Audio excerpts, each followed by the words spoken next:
कुली कुंडलपुर के बड़े बाबा की जय। निर्यापक श्रवण ज्येष्ठ निर्यापक श्रवण परम पूज्य मुनि श्री सुधा सागर जी महाराज की जय। पूज्य मुनि श्री के चरणों में बारंबार नमोस्तु करता हूँ। हे गुरुवर, आपके चरण जहाँ पड़ जाते हैं जंगल में मंगल हो जाता है, जहाँ आपका पावन वर्षा योग हो जाता है वह तीर्थ बन जाता है। हे गुरुदेव, आज कुमारी में आपके शरण पड़े, आज कुमारी नगर धन्य हो गया। गुरुवर, मेरी एक जिज्ञासा है।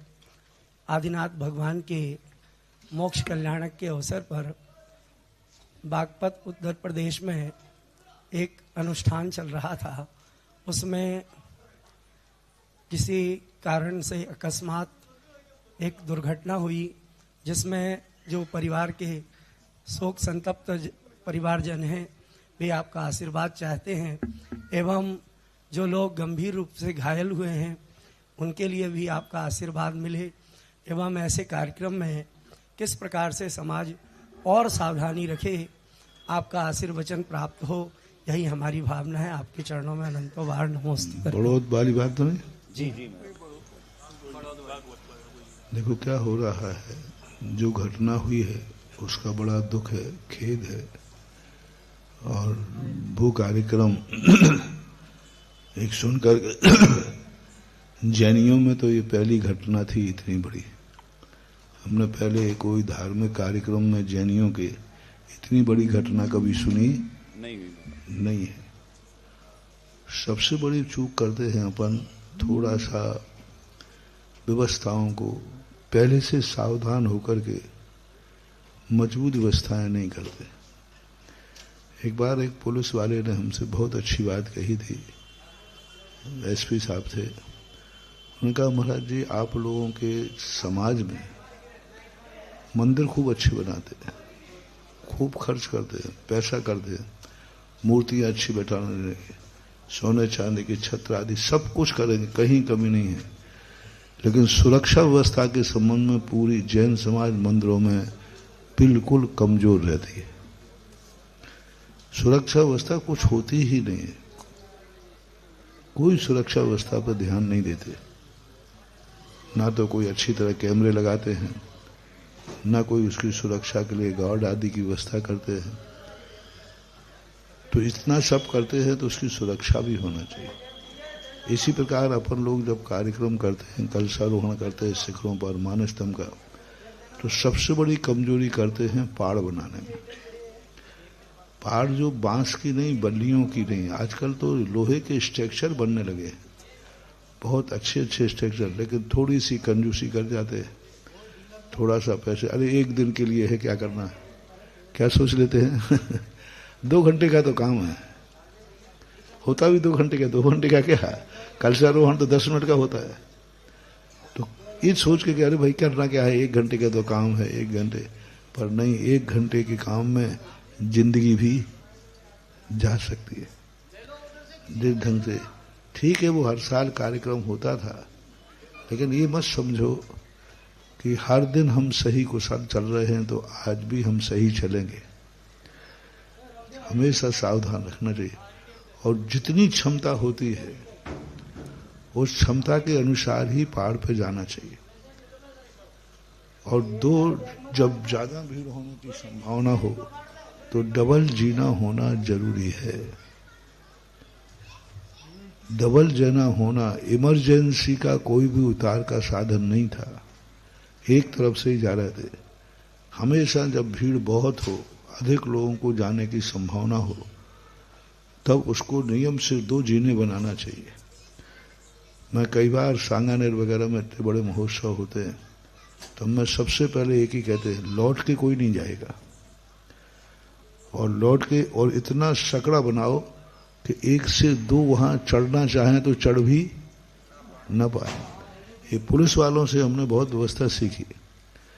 सांगानेर में पुलिस ने व्यवस्था की, बोले हमने थोड़ा चौड़ी बनाई, मैंने की इतनी पब्लिक, बोले बड़ा चौड़ी बनाओगे तो अपन संभाल नहीं पाएंगे, उसको गैलरी को इतनी सकड़ी बनाओ कि दूसरा घुसना भी चाहे अपने यहाँ घुसने वालों की लेन ज्यादा है, तो वो घुस ही नहीं पाएगा। और एक लेन में जाएंगे तो अपने आप अपन को बनाना नहीं पड़ेगी, वो लाइन से अपने आप खड़े हो जाएंगे। तो एक तो 2 जीना होना चाहिए, चढ़ने की व्यवस्था बहुत सकड़ी होना चाहिए जिससे एक से ज्यादा न चढ़ पाए, और थोड़ी मजबूती करना चाहिए। ये मत सोचो कि 10 मिनट का कार्यक्रम है और 10 मिनट में बहुत बड़ी जिंदगी। शिखरें देखो कितनी ऊंची होती हैं, 66 फुट मानस स्तंभ, 65 फुट मानस स्तंभ था, बहुत ऊंचाई होती है। तो खैर जो होनहार थी होनी थी, सबके लिए बहुत बहुत, जो उनके परिवार के लिए बहुत, और जो घायल हैं उनके लिए स्वस्थ होने के लिए मेरा आशीर्वाद। बहुत रैकी कर रहा हूँ मैं। उसी दिन भी मैंने ध्यान किया, उसी दिन भी मैंने भावना भाई, आज भी भावना भाता हूँ कि जो कुछ भी हैं वो सकुशल हो, स्वस्थ हो, निरोग हो, और सारा भारत पहाड़ बनाने के संबंध में शिक्षा दे। अब दोबारा नहीं होना चाहिए। भारत देश में सबसे बड़ी कमी यही है, विदेशी लोग एक ही कहते हैं, आप लोगों की श्रद्धा है लेकिन श्रद्धा में इतने अंधे हो जाते हो। कल परसों कुंभ में भी क्या हुआ है, बहुत बड़ी घटना थी। तुम सुन करके व्यक्ति नहीं दिख रहा है, आखिर क्या धर्म है? तुम्हारी श्रद्धा है, इसमें कोई संदेह नहीं, लेकिन श्रद्धा का अर्थ ये थोड़ी है कि हम किसी की जिंदगी को खत्म कर दें। आखिर कोई चींटे कीड़े मकोड़े नहीं थे, नीचे जमीन थी, लोग सो रहे थे, बैठे थे, बहुत दुख हुआ। इतनी और कोई जानवर नहीं थे, जो मरे वो भी श्रद्धालु थे और जो गए वो भी अपने घर के थे, अपने भाई बंधु थे। हो सकता है उनमें जो जिनका पैर पड़ा हो उनके कोई संबंधी निकल आए। तो ये व्यवस्थाओं में सबसे बड़ी कमी होती है। हमें श्रद्धा को अंधा नहीं होने देना।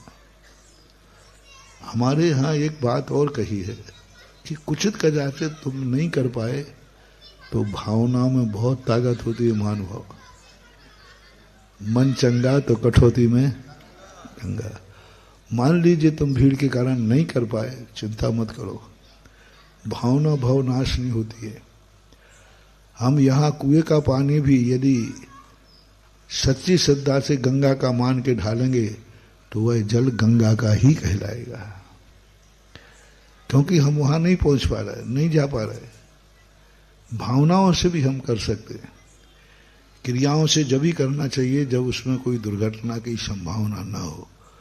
हालांकि प्रशासन की बहुत अच्छी व्यवस्था है, सब लोग प्रशासन की बहुत प्रशंसा कर रहे थे, लेकिन जब उन्माद आ जाता है तो आखिर बेचारा प्रशासन भी क्या करे। दोनों धार्मिक घटनाओं के प्रति अपन खेद व्यक्त करते हैं और भविष्य में श्रद्धालुओं से कहना है कि श्रद्धा को अंधी न बनाए। यदि क्रिया करने का मौका तुम्हें नहीं मिला और तुम्हारी भावना है तो तुम्हें क्रिया करने का पुण्य बंधेगा, ये गारंटी मैं लेता हूं। सारे भारत के लोगों से, जैन अजैन, सबसे मेरा कहना है, कभी तुम्हें ऐसी जिंदगी में दिखे कि मैं इस क्रिया को करूंगा तो रिस्क है, हमारा जीवन जा सकता है या दूसरे का जा सकता है, तो आप बिल्कुल रिस्क मत उठाइए। आप भावना पूर्वक आंख बंद करके करिए, आपको वही नहाने का पुण्य मिलेगा, वही अभिषेक का पुण्य मिलेगा, वही आहार देने का पुण्य मिलेगा। आहार देने में संबंध में मैं यही तो कहता हूं प्रतिदिन, आप डिस्टर्ब मत करो, भीड़ में जाकर के अशुद्धि से मत दो, बिना पैर धोए मत दो, बिना शुद्धि बोले मत दो।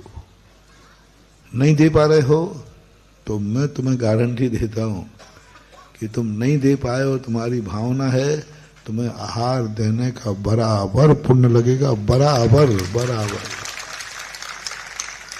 बराबर। ऐसा नहीं महाराज जी आहार देने के कुछ नंबर ज्यादा होते हों, नहीं। हमारे शास्त्रों में आया एक श्रावक आहार दे रहा है और एक पशु पक्षी आहार देख रहा है, और दोनों को मरण करके उत्तम भोग भूमि में एक साथ जन्मे। बस तुम अव्यवस्था मत हो, अशुद्धि में मत दो आहार, बिना पैर धोए मत दो आहार, बिना शुद्धि बोले मत दो आहार। अंजलि में ग्रास रखकर अशुद्धि में आहार देना, बिना मन शुद्धि वचन शुद्धि बोले देना, कोई पुण्य नहीं लगेगा, बल्कि जो पुण्य है वो तुम्हारा पूर्व का जो पुण्य है वो भी क्षय को प्राप्त हो जाएगा। और नहीं दे पाए तो आपको किंचित मात्र भी कमी नहीं आएगी। नहीं, मैं अव्यवस्था नहीं करूंगा, पैर धोने का पानी नहीं है मैं नहीं जाऊंगा, मैं शुद्धि नहीं बोल पाया तो नहीं दूंगा, बराबर पुण्य लगेगा। जब मैं गिरनार गया तो मैंने वहाँ जो लोग रोकते हैं, मैंने कि भाई तुम्हें रोकने की जरूरत नहीं है, मेरे में वो ताकत है कि मैं गिरनार की सीढ़ी पर नमोस्तु करके पुण्य कमा सकता हूँ। आपकी मर्जी पड़े तो आप कराइए दर्शन, मैं आपको बाध्य नहीं कर रहा हूँ। आपका बल है यहाँ, मैं बल का कंपटीशन करने नहीं आया हूँ। तुम शेर हो, मैं गाय हूँ। विशेषता यह नहीं कि शेर ने गाय के घाट पर पानी पी लिया, विशेषता यह है कि शेर के घाट पर गाय ने पानी पी लिया।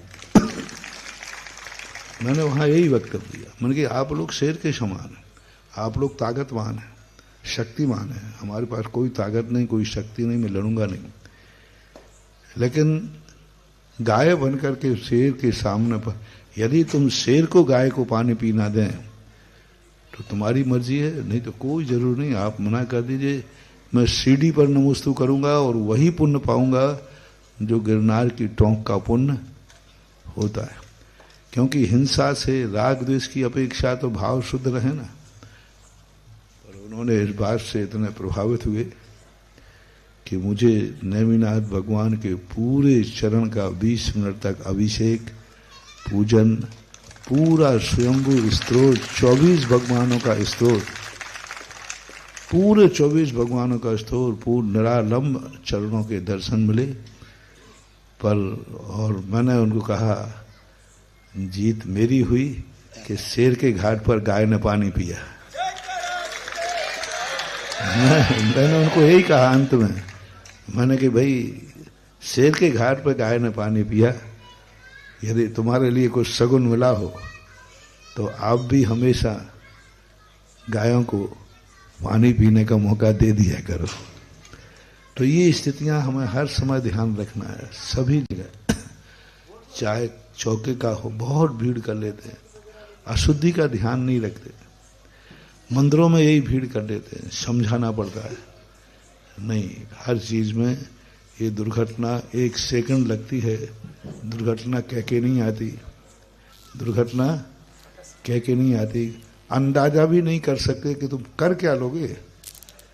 कुछ सब खड़े रहो, हजारों लोग खड़े थे, वहां कोई एक आध तो था नहीं, पर फिर भी अपन सब लोग 2 मिनट के 1 मिनट के लिए मौन धारण करके इन दोनों घटनाओं की, बड़ौद के भागवत और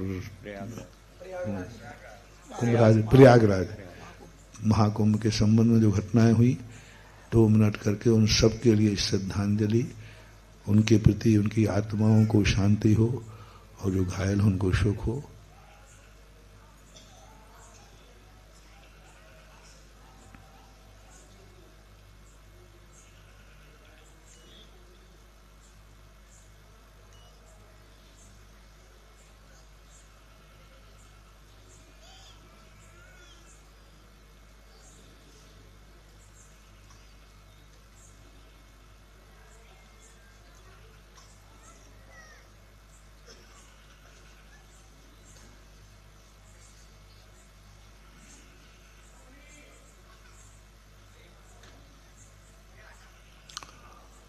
ओम शांति, ओम शांति, ओम शांति।